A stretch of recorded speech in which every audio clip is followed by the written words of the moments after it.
майлуулугу 1%, бышырып даярдагандан кийин 1 күн турат.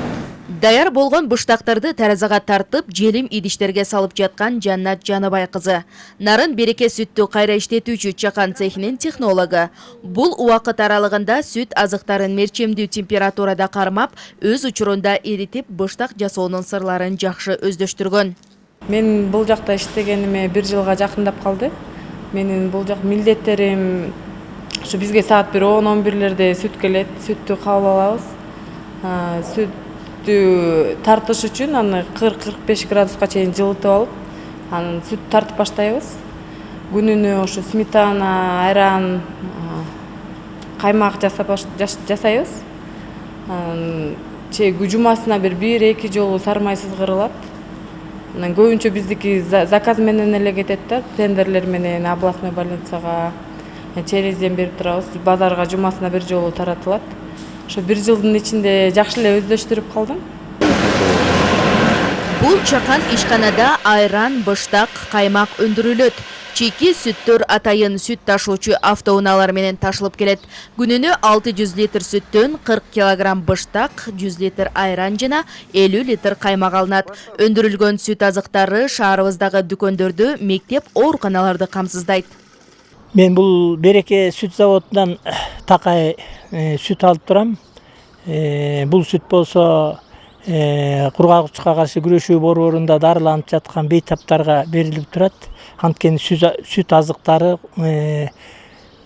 өпкөсү ооруган адамдарга жакшы бат тез сакайысына жакшы өбөлгө жардам берет.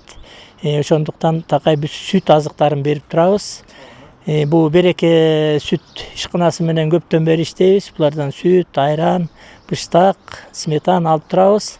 Булардын сүттөрү да сапаты жакшы, айранын сапаттары жакшы чыгарышат. Ишкердин жеке демилгеси менен ачылган чакан ишканада учурда 5тен ашык адам туруктуу жумуш менен камсыз болгон. Бул жайдын имараты жана жабдыктары учурда толугу менен жаңыланууга муктаж. Эгер мамлекет тарабынан тийиштүү колдоолор болсо, ишканадагы кеңейтилип жумушчу орундар түзүлмөк. Азыркы күндө күнүнө 400-500 литр сүттөн иштетебиз. Биз ал сүттөн сметана, творог, кефир, сүт азыктарын чыгарабыз.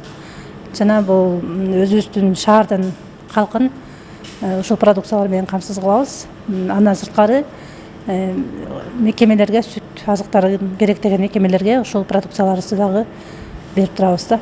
Мамлекет тарабынан колдоолор болсо. Мындан дагы сырларды чыгарсак болот, мындан дагы өнүктүрүп, цехибиздин дагы жалпы акыбалын мындан дагы көтөрүп, ремонт иштерин жүргүзүп, мындан дагы өндүрүштү көбөйткөнгө аракет кылмакпыз. Азыктардын сактоо мөөнөтү кыска болгондуктан аларды тиешелүү мекеме ишканалар өз убагында алып кетет. Ал эми калган азыктар калаабыздын дүкөндөрүндө сатылат. Учурда калк арасында таза сапаттуу сүт азыктарына болгон суроо талап жогору болгондуктан ишкана басымды көлөмгө эмес, сапатка жасашууда. Жаркынай Күлташыр кызы, Жолдошбек Курманбеков, Нарын жаңылыктары.